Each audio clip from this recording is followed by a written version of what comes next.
Yes, yes. প্রথমেই বলি বাংলা সিনেমার সেলিব্রেশন হচ্ছে এই বছর পুজোর।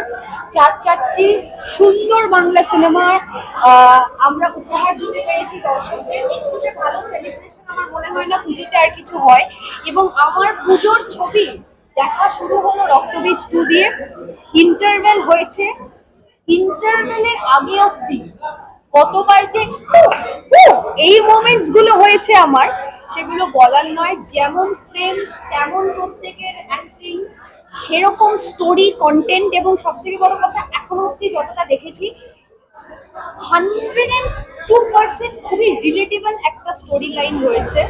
এবং যারা যারা প্ল্যান করছেন যে কিভাবে পুজো কাটাবেন, প্লিজ ছবিটা দেখুন, ওয়ার্ড অফ মাউথ স্প্রেড করুন। আমি প্রচন্ড এক্সাইটেড সেকেন্ড হাফটা দেখার জন্য। আমি কিন্তু দর্শক হিসেবে যখনই ছবি দেখি, দর্শক হিসেবে দেখি।